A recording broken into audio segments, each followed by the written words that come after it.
তুমি যাহা করে গেলে কেহ জানে না। তার পাগলামিতে লুকিয়েছিল জ্ঞান, প্রেম আর ভক্তির অদ্ভুত অনুভব। ছিলেন ঈশ্বরের প্রেমে পাগল। সঙ্গীত আর সাধনায় গড়ে তুলেছিলেন এক আধ্যাত্মিক বিপ্লব। তিনি ভবা পাগলা। পরমে পরম জানিয়া।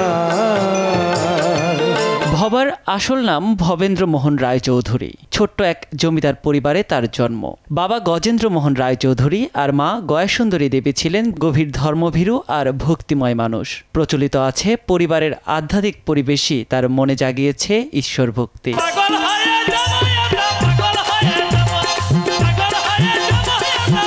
ভবার আনুষ্ঠানিক শিক্ষা প্রাথমিক বিদ্যালয়ের গণ্ডি পেরোয়নি, কিন্তু তিনি যা শিখেছিলেন তা বই থেকে নয়, প্রকৃতি থেকে, জীবন থেকে, মানুষের হৃদয় থেকে।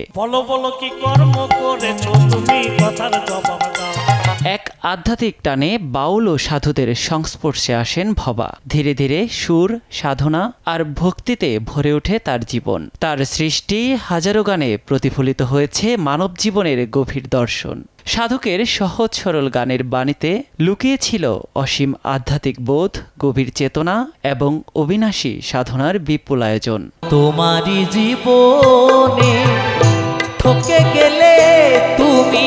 ভবার অলৌকিক ক্ষমতার কাহিনী ছড়িয়ে আছে গ্রাম বাংলার নানা প্রান্তে। আমতা গ্রামে বালক বয়সে খেলার সময় মাটির মিষ্টি তৈরি করে ভোগ দিতেন কালী মন্দিরে। জনশ্রুতি আছে সেই মাটির মিষ্টি পরিণত হতো সত্যিকারের সন্দেশে। ভবা পাগলা বরাবরই ছিলেন আত্মপ্রচার বিমুখ।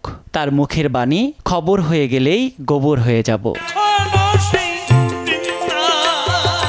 নিয়াজ শুভ, সময় সংবাদ, ঢাকা।